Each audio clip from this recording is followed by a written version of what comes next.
Everyone, this is Ariel Adams, and welcome to the aBlogtoWatch Superlative Podcast. Don't forget to listen to our other podcast, aBlogtoWatch Weekly, where we cover the latest in watch news and reviews. Today, my guest is Mitch Katz. He is a collector who has just written a book about watch collecting. Mitch, welcome. Oh, thanks. Nice to talk with you, Ariel. The reason I wanted you on the show, Mitch, is because you were so enthusiastic about the book that you're writing. And I wanted you to talk about why you're so enthusiastic about it. Obviously, you are a watch collector, and you wouldn't be if you weren't enthusiastic about watches. But you've entered a new phase of sharing. So I guess the first thing I'd love to hear from you is why were you so enthusiastic of writing this book and now sharing what you've done? Well, it's a bit of a story, but at some point I was talking with my sons and discussing my watch collection, and they individually said, yeah, we know some names, but we really don't know what you have. I said, okay, that's easy enough resolved. So I created a spreadsheet on my watches, and quite frankly, I put a valuation on it for them so they could have some perspective. And I sent it to them, and I realized that was not what it was about. And I realized as I was creating the list that most of these watches had a story behind them. And really, when I wear a watch, when I look at a watch, I'm brought back to that time when I acquired the watch, the situation that was occurring around that time. And I realized there's stories that they need to know. And so I started making notes about all these stories. And I realized this is fun. This is really fun. And then I realized this story, my story, is the story of a collection, of a collector, of the fun and of the passion of collecting. And whether you're talking about watches, art, or denim, or guitars, there's stories behind why you get a piece, why you keep a piece, what that means to you. And it was something I just wanted to put down for the boys. And as I started to write it, it just flowed. It just absolutely flowed out of me. And quite frankly, within 3 months, I had the first rendition of the book, the first edition of it. And it took quite a while thereafter to get it into a form that would be suitable for publishing. But it was that easy a process because it was all built from joy, from memories, and from the heart. The final product, did it end up being that? Is it a chronicle of the watches you purchased and why? Or did the book turn into something else? No, the first couple of chapters are about collecting, my theories, my beliefs about collecting, the story of how I came to collecting, and the background of how I came to collecting watches. But then it is truly a kind of a bumpy road on how I grew my collection and how things interacted and interplayed and why one watch led to another watch or one idea led to another idea. And then how I built my collection in an eclectic fashion. And if you're a watch enthusiast and you pick up the book, you find it somewhere, what do you think the value is going to be? If someone, let's say they don't know you, maybe they've heard of some of the watches, maybe not. What is the value for someone to look through much or the entire book in terms of expanding their horizon as an enthusiast and a collector? It is my belief that collecting is a very personal adventure.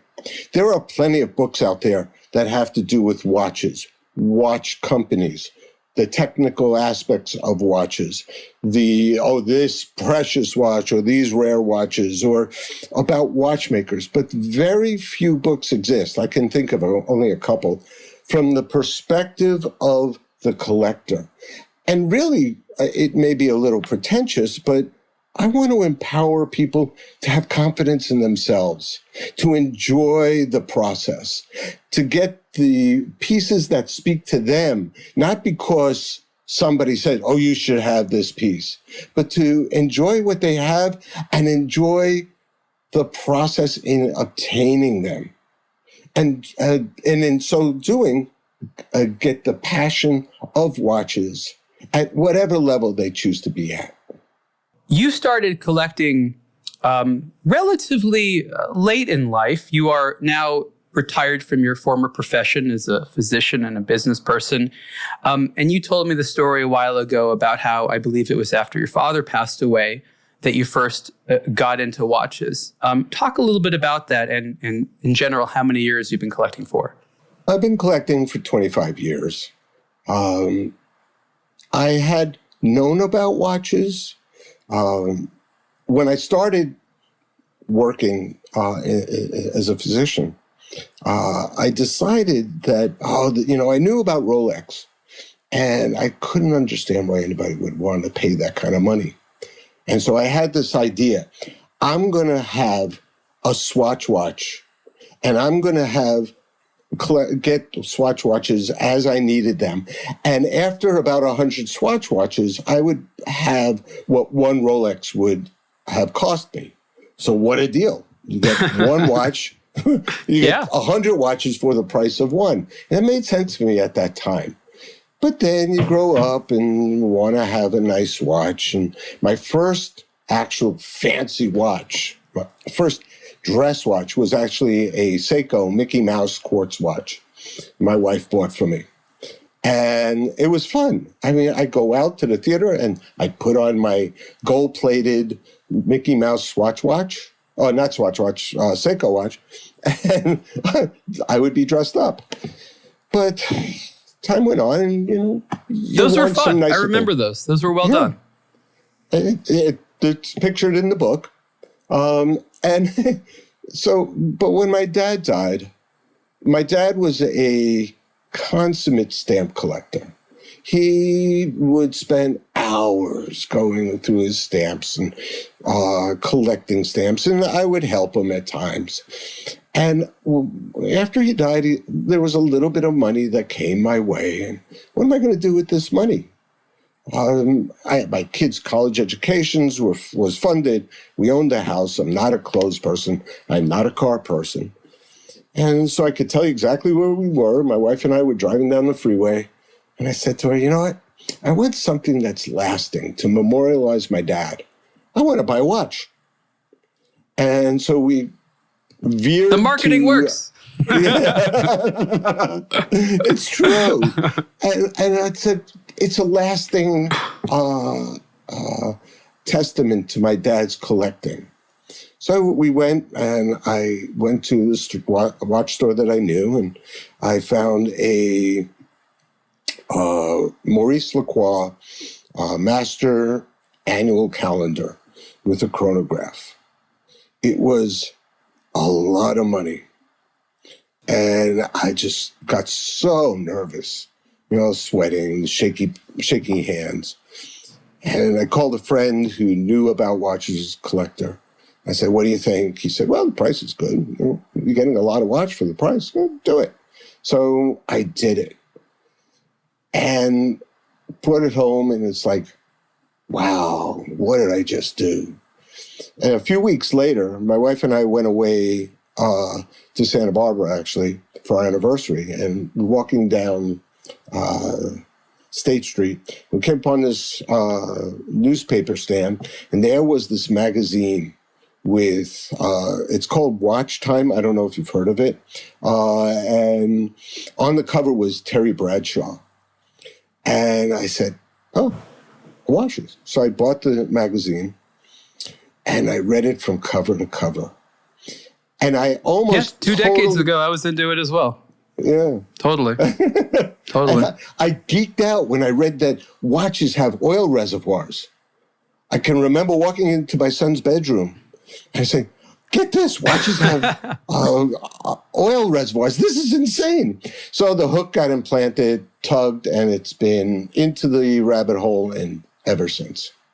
One of the reasons that you and I hooked up was that you were not just a collector, but you were someone who, through the course of your collecting, decided that you wanted to not only appreciate, but own some very high-end exclusive watches. It's not just the price. You were intentionally seeking out what I believe were masterful executions of microengineering. You liked small, complicated machines. And you liked the idea that there was a particular talented, maybe slightly kooky artisan behind it. And over a period of time, from small brand to not so small brand, you picked up some, I'm not even sure the right adjective. They're not risky in the sense that they're not weird, but they're not your typical flavor. And I really like that you went to that level. It's difficult to describe. How would you describe some of those watches? How do they fit together? They don't have to fit together. They have to fit my aesthetic. I tend to like avant-garde technical watches. Watches that speak to me on a technical level. I like, as I've grown in my collecting, I've come to appreciate fine finishing. That's important now to me. I think there's an aesthetic. Besides collecting watches, my wife and I have an art collection. So the artistry of the watch, it's what appeals to me at that moment. And, it's the old saying, you have to kiss a lot of frogs to find the prince. I've kissed a lot of frogs. I've seen a lot of watches. And now I believe, certainly for myself, I have an understanding of what pleases me. And it doesn't take me long to decide if I want to watch or not. It really is, if it strikes me, if it hits the chord, if it hits my eye, then that's a watch I would want. Now, it may take a while to acquire it, whether because of construction or finances or what have you. And that's kind of one of the things I want people to understand from this book is to develop your own eye, develop your own aesthetic, understand your own aesthetic, and have confidence that it's okay to like something or to appreciate something that the next guy's not going to have or not going to appreciate. Who cares? Many people will come up to me and say, oh, I got this watch, and I know it's not something you might like. And I said, so what? If you like the watch, I do. Okay, that's all that's important to me. If you enjoy the watch, that's the most important thing. Who cares what the next person in line thinks? Well, I'm glad that you share all that, and I agree with you. You should be buying watches for yourself. But I think the more interesting element to this to other collectors is that you went from, you shared in this conversation, this several $1,000 Maurice O'Connor, this is a lot of money for an object, to spending many more times that on very high-end watches that you couldn't call anyone and be like, hey, buddy, is this a good deal? No one will even know. You had made a jump from should I spend money on this to not even thinking about it. And that's, for me, psychologically quite profound. I'm impressed by that. Well, thank you. But I would not say it's been that smooth a process. Hiccups in the road? Hiccups in the road, wife going out on the ledge a number of times. As it turns out, with all due modesty or honesty, my wife actually has been in the room when I have agreed to purchase some of the most expensive watches that I own. And a couple of times she's actually looked at me and said, just get it.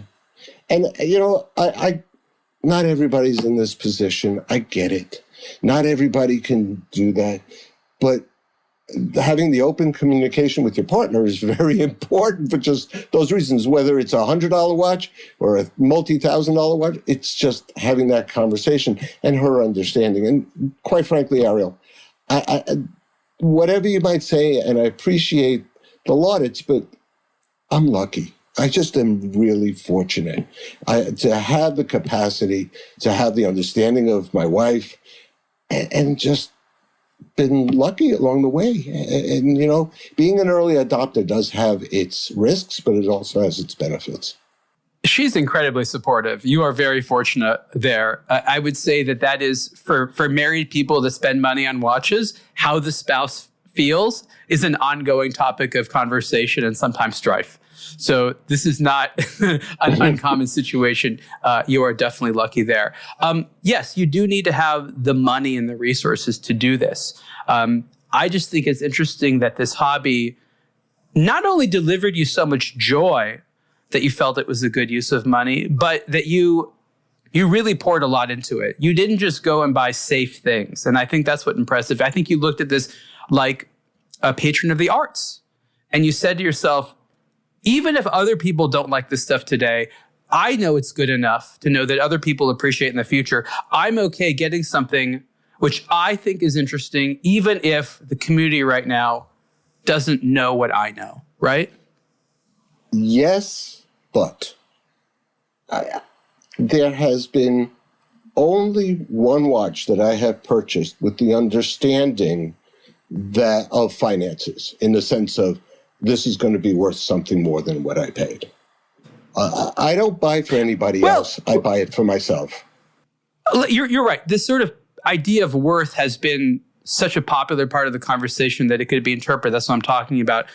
I guess what I'm talking about more is, we'll call it artistic importance. You have these art lovers that buy paintings and sculptures from unknowns, not thinking it's going to go up in value, but thinking themselves, someday people are going to appreciate that I saw this as being cool when other people didn't know what to make of this. So it's less about price and more about a more wide appreciation.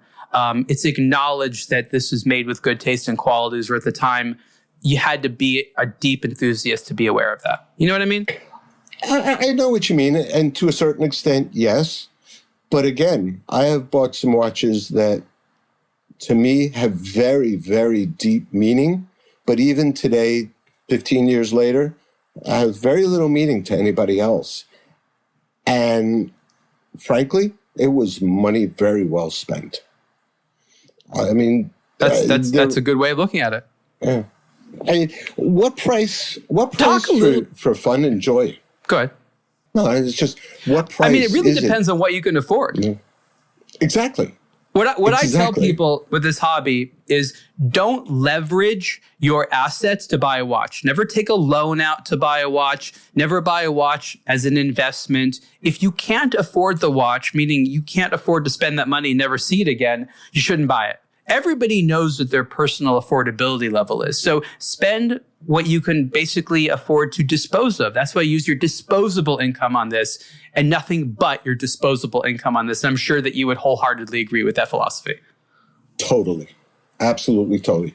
Somebody once told me, if you want to make some money on watches, you got to spend a lot of money on watches. But buying watches for the sake of investment is a very risky endeavor, and it's not something I ever subscribe to. When that started entering really the vernacular of how watch collectors are interacting, I mean, you were collecting before the sort of watches as investment thing. You'll be collecting after it as it's on its way out. How did that make you feel when you started realizing, like, this is part of the conversation now? There's a lot of people in it for this. Talk about some of the emotions that you went through and maybe your evolving feelings on the matter. Well, they haven't really evolved. I don't like watches as commodities. I see watches as art, as beauty, as mechanical marvels. And as per our just completed conversation, as far as investment, I've never seen them as investments. Yeah, they have some inherent value. It helps when you're having the discussion, trying to get your wife off of that ledge. But the fact of the matter is that's not why I acquire these pieces. And it bothers me because I am, in the true sense of the word, a purist. I believe in the art, in the artistry. Same thing with the art collection. If you walk into my house and you say, okay, I don't get it. Okay, fine. That's your right. What I spent is because I spent it because it gives me joy. And that's what I look at. When you start to commoditize it, if that's a word, it bothers me. It really does bother me. I don't like that conversation, and I shy away from it. If somebody asks me how much a watch costs, one of my watches, I'll ask them, how are the Yankees doing? It's none of their business. Yeah. I want to get into the psychology there because I think there's an important point to make there before we move on about you not wanting to see a watch as a commodity. Someone who buys a watch for the reasons that you do, or another aficionado, you're sort of getting married to it. It's not that you'll never get rid of it, but you're not buying it to get rid of it. You're buying it to stay with it potentially forever. And the idea that it's disposable detracts from the emotions that you're trying to get out of having it or appreciating it. It's supposed to be a special item, not something which is produced in large quantity, such that the people that do purchase watches to get rid of them and view them as commodities go into the process not having the emotional relationship with the watch. They have an emotional relationship with the profit they stand to gain, and that is quite unsexy to the collector. And that's why I have said for a long time that watches as investment and watches to collect are incompatible mentalities and honestly shouldn't be discussed in the same room. But these people are in the same room to a certain extent. I've been in gatherings where there are flippers and there are quote-unquote collectors. When I was writing the book, in the first or second chapter, whatever, I talk about collecting. And I kind of got it down to three basic categories, and I know it's kind of my categorization. There you have the flippers, the enthusiasts, and the collectors. And how I differentiate them is the flippers, I don't think I call them that, but they're the ones that are doing this as a business, buy a watch to sell it and really have no true interest in the field. They see it as a commercial entity. The second is the enthusiast. They don't have a need to own, and I know people like this. I think we both do. They don't have a need to know, but they enjoy the power, the influence, the fun of knowing the most detailed points about a watch and the movements and the numbers and this and that and everything. But for whether it's they have no need to earn, financial reasons, whatever it is, they just don't have the ownership need. Then you have the collector. The collector is the one that accumulates for whatever reason and has difficulty parting, and really may be in part an enthusiast, but the critical function to them. Well, yeah, sort of. I mean, I think we've all hoarder. sold Let's be honest, watches. that's what it is. Yeah. Fair enough. And one, as we've talked about, will never give up that passion.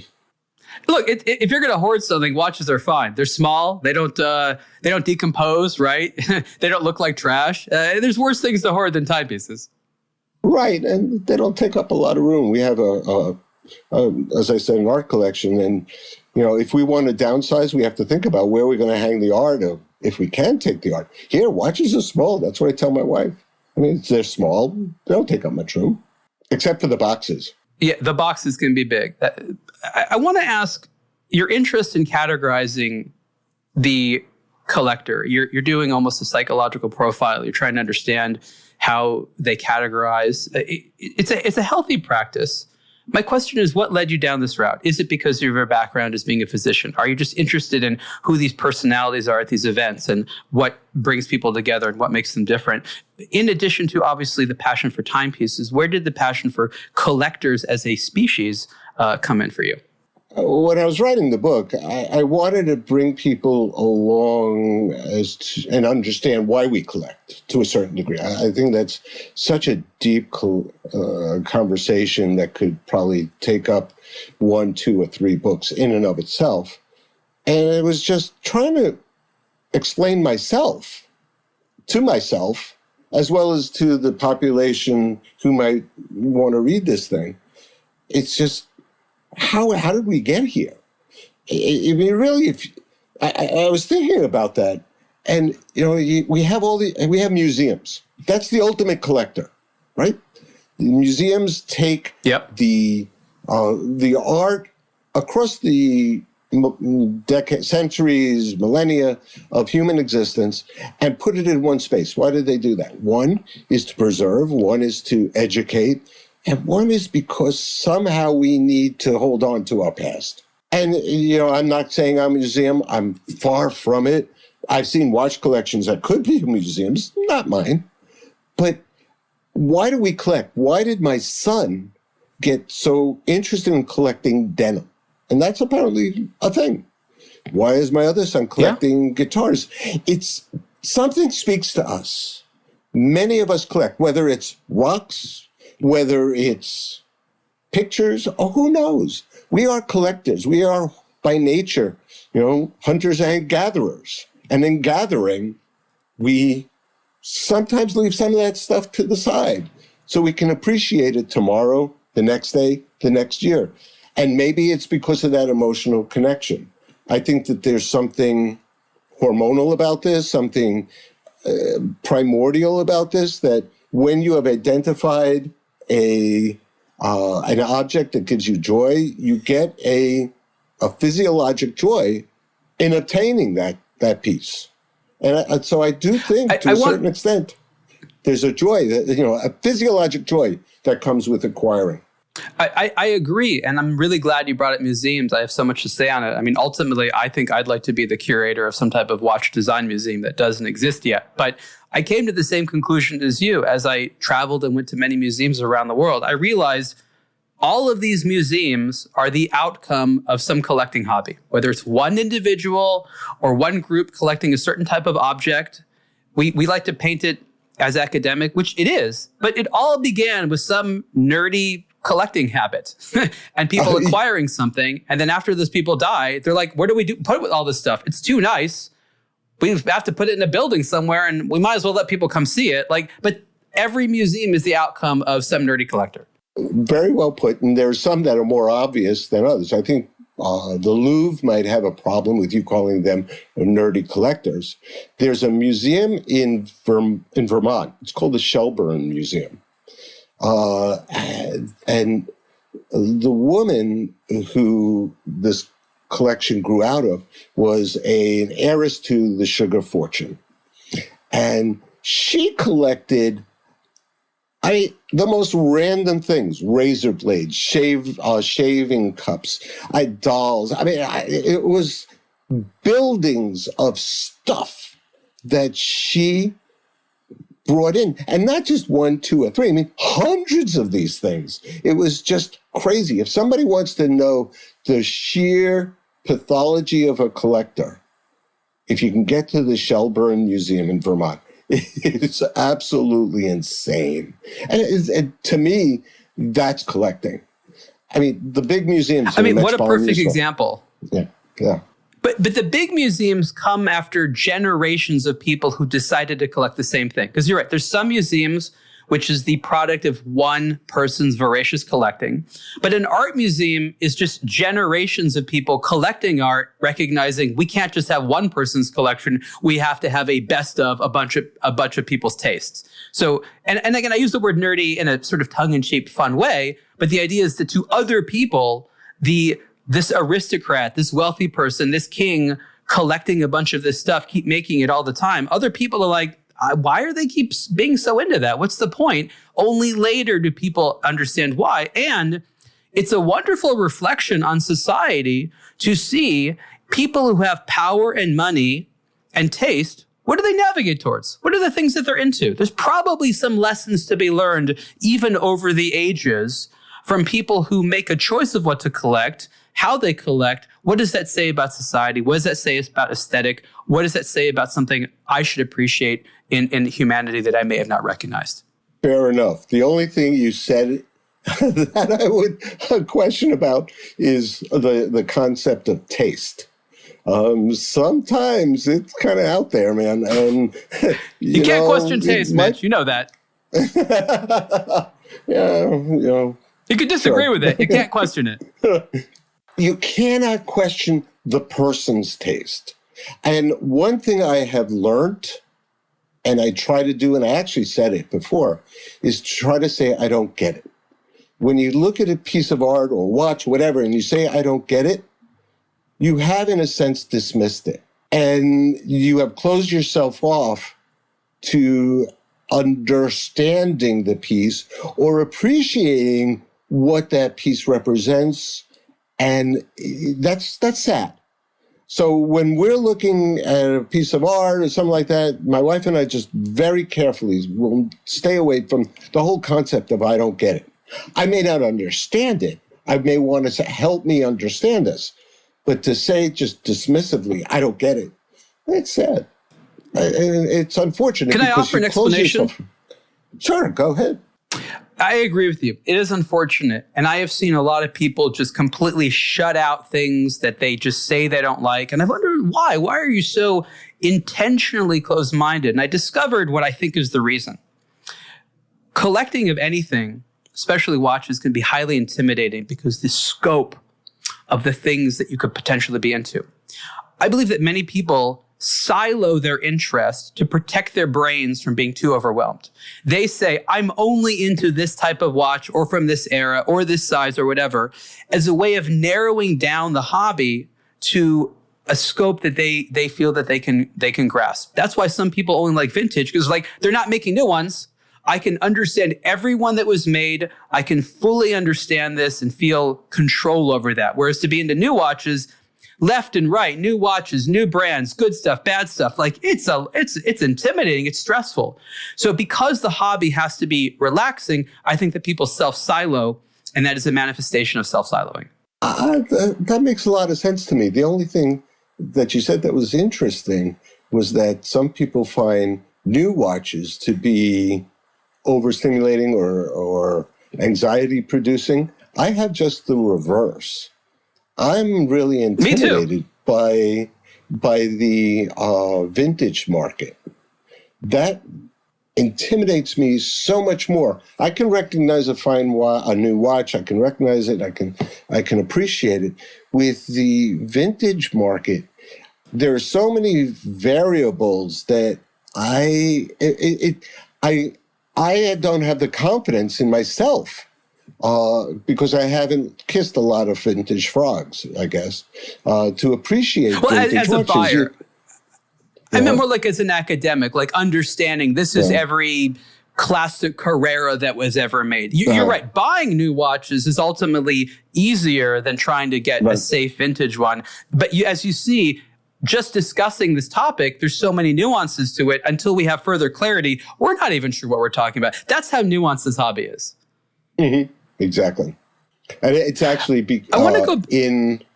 it's also going to be a component of probably the second mystery I'm writing.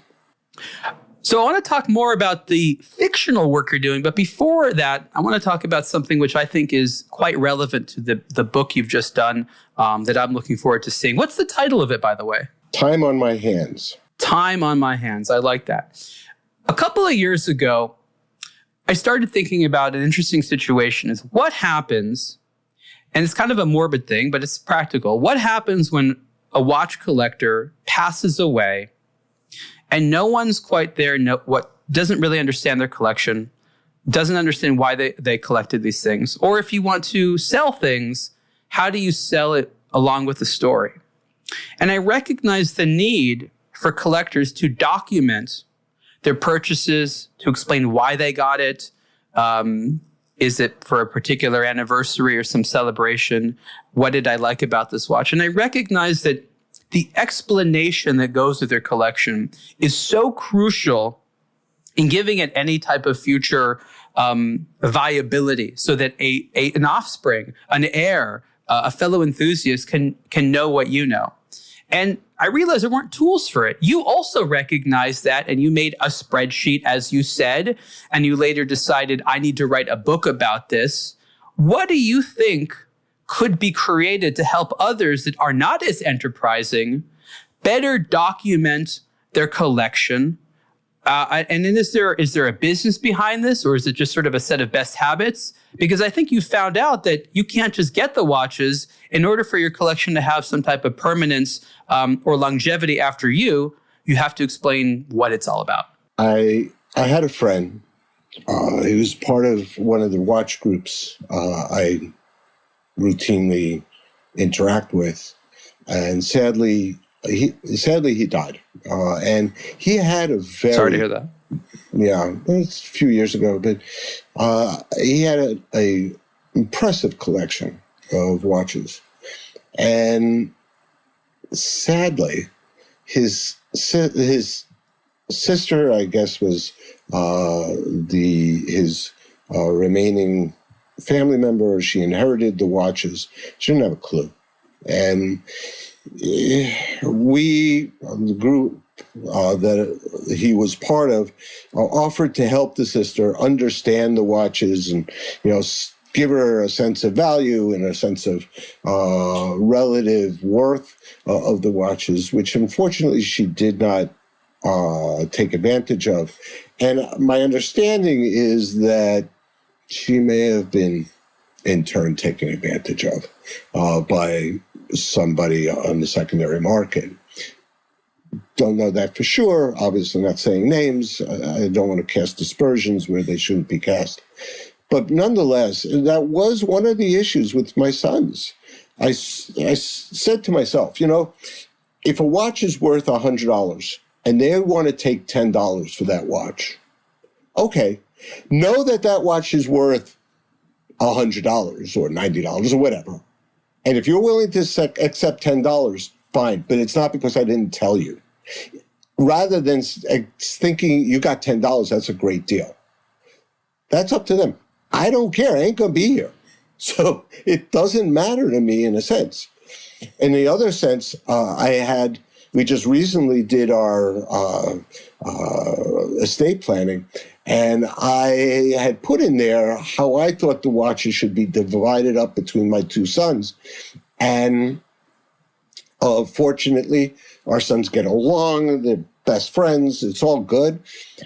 And I gave the attorney what I thought, how they should be divided up. And the attorney came back to me and said, why are you doing this? You're managing your collection from the grave. Stop it. And just your boys get along. They'll figure it out.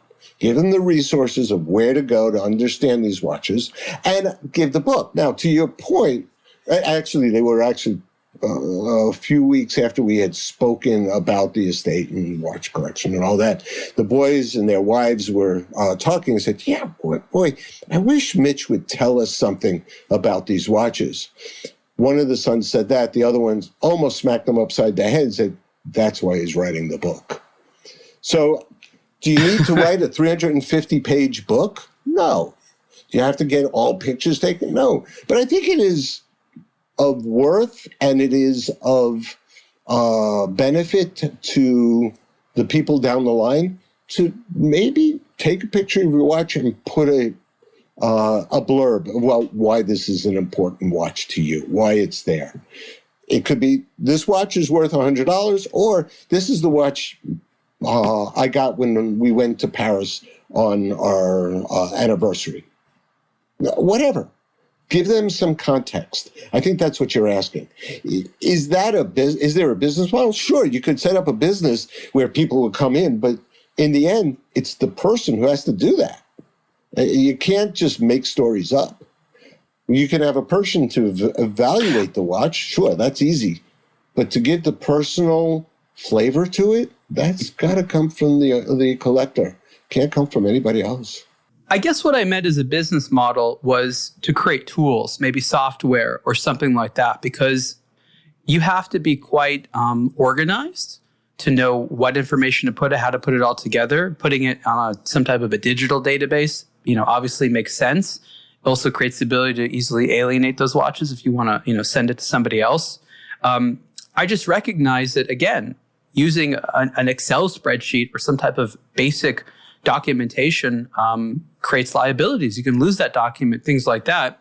I remember watching Antiques Roadshow and stuff like that as a kid. Mm-hmm. And there'd be some item, but all of a sudden the item had a letter, right? Ooh, I bought it for this reason. And it was, 17, blah, blah, blah. Like the thing just increases in value, even if you don't know who wrote the letter.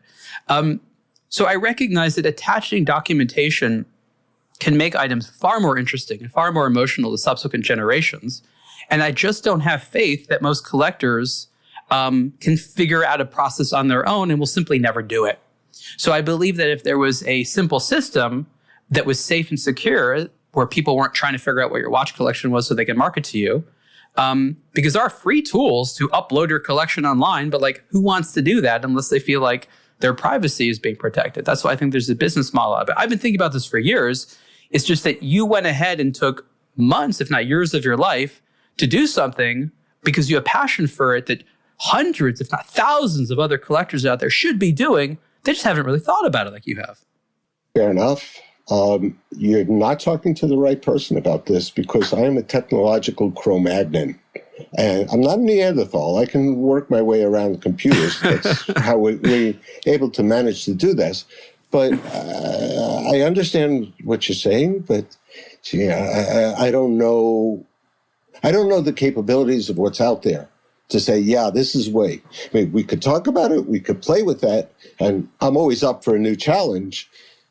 But I don't know what tools there are that replace simply pencil to paper, figuratively speaking, not literally speaking. Oh, well, it's just an exposure to the tools that exist. I'm more familiar with them because I'm on that side of the business more. And I'll tell you, there's a lot of exciting stuff out there. And for years, there's been websites that want you to upload details of your collection. Mostly these are marketplaces, because they want to know what people have and they want to market to you. If you have an expensive watch collection, which you do and others do, you want that to be private. You want the convenience of having one location to see all your watches and to put information about it, but you don't want other people to have the keys to that vault, right? I think that's where some of the technology comes in. So all the technology exists. It's easy. It's not difficult to put something like that together. You just simply have to create a product that is useful and that people want. And you have to think about how to educate people to do this. It's an extra step. Now I have to buy a watch, maybe scan some documents and record a little video of myself saying like, I bought this for this reason. That's all it would take. Imagine if you just took your phone and you did a little video of yourself speaking for a few minutes. This is why I buy the watch and why it was important to me. That video is part of that database. And now a son, 50 years in the future, could look at that video and remember why it was. Unless it's someone who's organized to do it all themselves and to store it and say, I've literally been thinking about this because I want to create tools for collectors to do this more easily, right? Totally. We actually, as you're talking, I'm realizing we have the same situation with our art collection. We need to do something like that for our art collection. I don't intend to write a book. I don't have the same number of stories, but most of these pieces of art that we have stories behind them.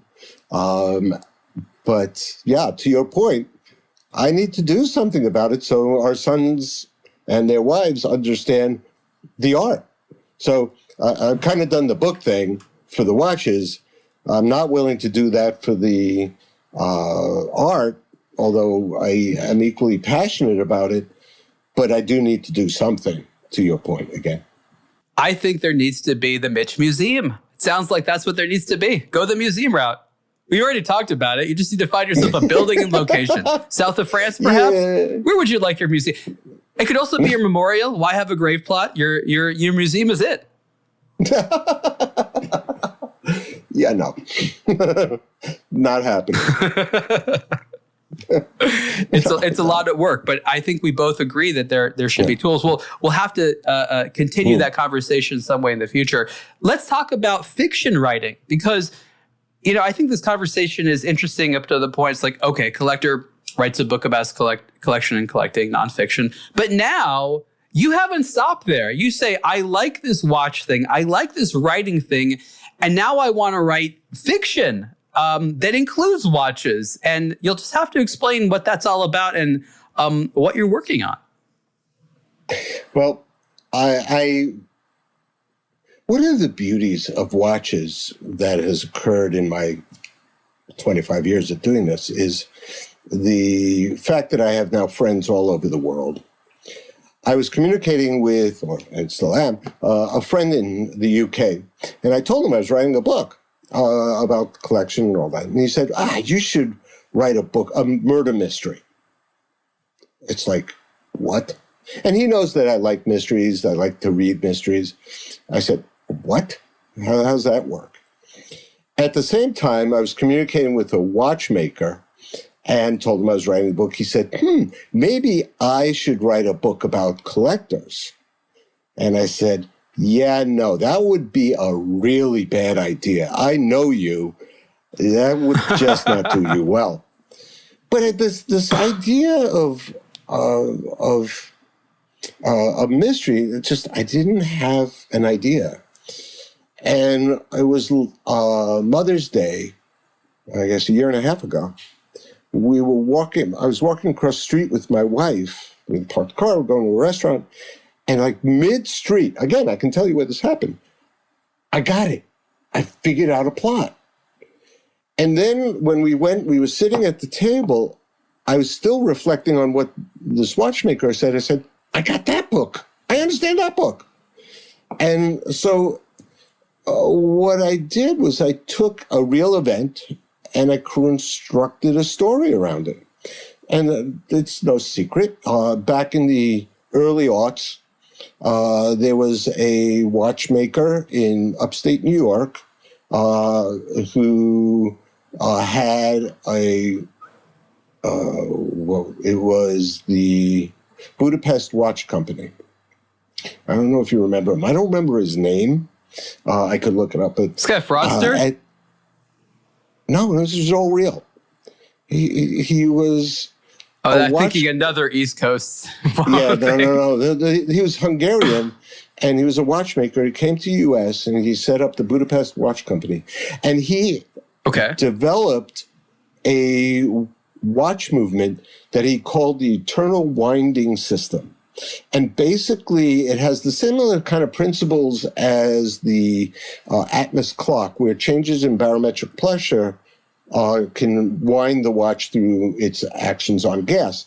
In this situation, it was he annealed two pieces of metal together, and the changes in temperature, these pieces of metal had different heating points. I can't explain the engineering behind it, but it bent them a piece of metal in it that wound the mainspring.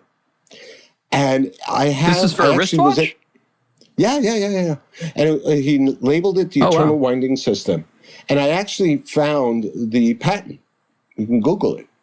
And so I took that concept. Now, unfortunately, I remember hearing about it. I was very interested in it because, again, it suited my interest in technology. And unfortunately, the watchmaker died of natural causes, and the watch movement disappeared. His heirs did nothing with it. I don't know what happened to it, but it never made its appearance. He apparently did have a watch movement. So what year was this exactly? Oh, I'm thinking it's mid 04, 05, 06, somewhere in that range. Oh, so recently. Yeah.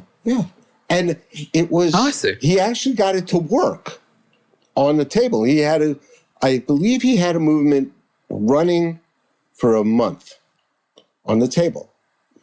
Now, I have a theory of why it never became commercially viable, but I'm going to leave that because that's a component in the book.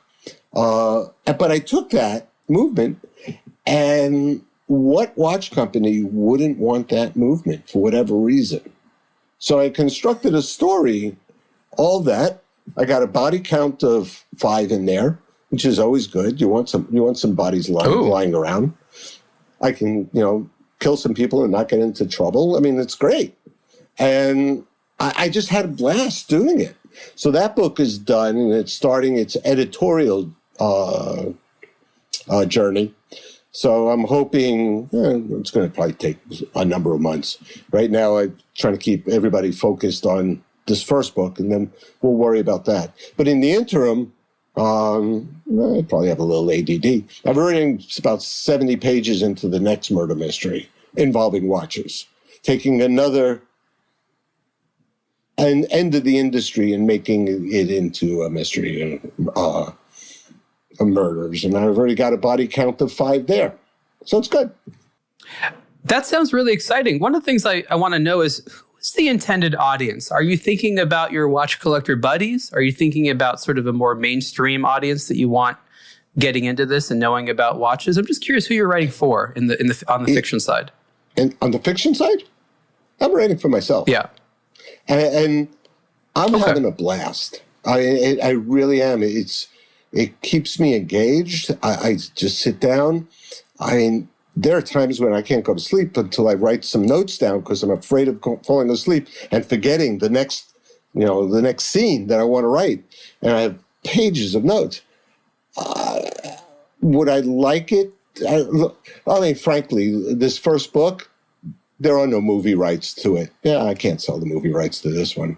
But who knows? Maybe with the next one. I don't know.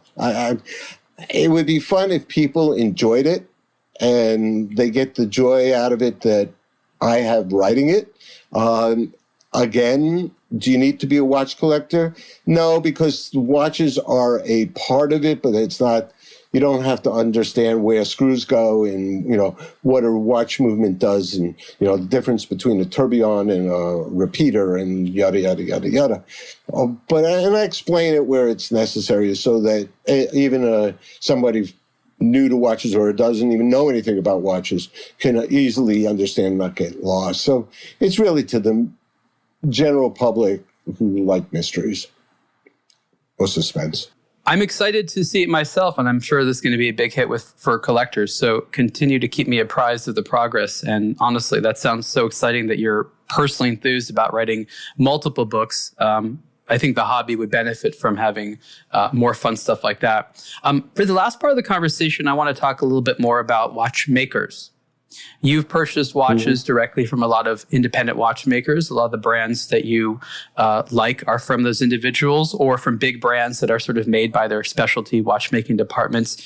Talk a little bit about what you find interesting about watchmakers, about some of their personalities, and what continues your interest in this interesting category of professional all around the world, which is the watchmaker and all the related professions. There's so many different parts to that. Yeah, I know. What I came to realize when you go to a museum and you see a painting by anybody, any artist, but let's just say for the sake of argument, an old master, whether it be Rembrandt or Da Vinci or I don't know, Van Gogh, if you get really close to the painting, as far as you'll be allowed to get as close as you can see brushstrokes. And those brushstrokes are your ability to communicate to that artist put those brushstrokes there. So that's a direct connection with the person who made that piece of art, regardless of what it is, whether it's a sculpture or a painting. And it's the same thing in a sense about dealing with independent watchmakers. You're actually looking, talking, interacting with the person who screwed in that screw. And there's a certain enjoyment to that because you get to understand, first of all, why they did what they did. And second of all, their craziness, which some of them kind of push the edge, what their concepts were and how they created these things. These are masterpieces, and you can't go out and talk to Van Gogh, but you can talk to these watchmakers and find out what's important to them and how it's reflected in what they have produced. Because again, they have produced a piece of art. So it's kind of fun. Yeah. I think any collector would benefit from going to a watch factory to see how these pieces are made, not to disillusion anybody, because there is a factory kind of sense to it, but on the other hand, to see the passion of the people who work in these factories. But it's more on a personal basis when you deal with the independent watchmaker. Another reason is they need support. And they don't have the big brands, the investors, the Richemonts or the Swatch behind them to fill in the gaps. They are there, hand to mouth. And they need that help and they need that support. Because quite frankly, if a brand, it's my bias, but if a brand wants to do something unique, something edgy, they have to go through their marketing department and their publicity department and their engineers and whatever. Whereas the independent just goes and say, I'm going to try this and see what throw that spaghetti against the wall and see if it sticks. But they can do it, and their production times are so much less. And they can kind of push the edge because they don't have investors to respond to. They don't have to they're not going to put out 40,000 watches a year. I mean, Roger Smith puts out 15 a year. And I did the math. I said, Roger, are you happy with that? And he said, yeah, I'm fine with 15 a year. That's all I want to do. And you got to respect that they are more interested in their final product and what they can produce and how they can make their changes than worrying about can they sell X amount of units per year. Being a client of these watchmakers is very much like being a patron of the arts, which I completely agree with. What do you look for in the personality? Obviously, you're looking at the watch itself, but you have a choice in the watchmakers you back. What do you look for in their personalities that draws you to one watchmaker versus another? I don't know how to answer that because there's a connection. I've had help pointing me in directions of who to look at. I mean, as time goes on in current day, I mean, there's every day, it seems, there's a new young watchmaker out there who's now putting out the latest and greatest. And it's hard to find, it can be overwhelming. There are brands that put out new watches every other week, it seems. And, now there's new watchmakers every, so often coming up. So I try to connect with people who have been in the business for a little bit, but even I'm looking to support some of the younger guys as well, because they need support to show their wares. But I like to have a concept of quality, of technical interest, and as I said before, of finishing. I don't want to watch because I don't want to watch. I want a watch, if you understand the difference. You want to wear something beautiful. Exactly. Last thing I want to discuss is the cover art on the book. And I was quite amused that you decided to recreate a photograph that I took. There's an article on aBlogtoWatch from 2015. I can't believe it's been that long now. Wow. It's called What Makes the Watch Collector Tick. It's about Mitch and his collection. It was written by our mutual friend, Scott Goldman. And I encourage people to go to that the article. But there's a photograph in there that I took, which was not your entire collection, but a lot of your watches spread out.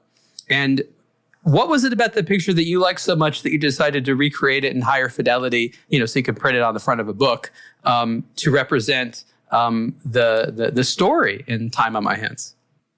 I loved that picture.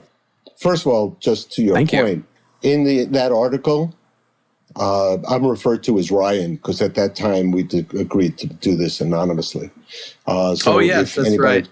Yeah, Scott we agreed. He just made up a name, but I love that picture because yeah, exactly. But it just these are just watches. These are not doctored pictures. It wasn't a picture of a collaboration of different watches. This is me. This is who I am. This is what I like. This is what it's all about. You like it? You don't like it? I don't care. This is who I am. And so when we were talking about, the editor and I were talking about the cover for the book, she has this guy who does cover art, and he sent some drawings and some conceptual things, and it's like, yeah, that looks it's interesting. Yeah, okay, it's a little juvenile maybe, or it's just not my thing. And I just said, you know what? Your picture, that picture, that's what I want. And unfortunately, we couldn't use it because it wasn't fine enough for printing. So we created it. And actually, the funny part that actually we didn't plan, but in the middle of that picture on the cover is what we lovingly call, we meaning the family, call my Goofy watch. It's a yellow dialed Ulysse Nardin GMT plus minus. It is one of the least expensive watches I own, but my older son, has already laid claim to it. I said, why of all these watches do you want this watch? And he said, it's because it's the watch you always travel with. And we call it Goofy because it's yellow. And it just so happens that when he saw the cover, he texted me and said, the Goofy watch is right in the center. I love it. And so that's what this is about. It's not just, there are some really interesting, important watches in that cover, but the Goofy watch is front and center. And it's like, that worked out beautifully. And it's just, this is who it is. This is what the book's about. Nothing pretentious. I'm picturing all the watches in their current form. If they're scratched, so be it. Whatever. Nothing's been doctored. The pictures are beautiful. And the watches that I have, there's some drawings of some of the first watches, like the Maurice Lacroix. I do not have that anymore. I do have the magazine, but I don't have the watch. So we put in a drawing on that. It's just me. By the time people listen to the show, the book will be available. It's called Time on My Hands. Mitch, where can people get the book and where can they learn more about you? I am a ghost. No, the book will be available, I am told, on any online resource. I am told that if it's in bricks and mortar stores, it's up to the bricks and mortar stores to order them. I don't know how that goes. This is all new to me, but I've been told by the editor that she will be putting it on all online resources. And if you want more information, the book is to be released on November 12th. They can contact me at mitchellhkatz@gmail.com and put them on mailing list to keep them updated. That's about it. Mitch, thank you so much. I hope that you don't kill me off in one of your future murder mysteries. That would be kind if you spared my life. This has been the Superlative Podcast interview with Mitch Katz, watch collector and author. Mitch, thank you so much. Oh, it's been an absolute joy. Take care.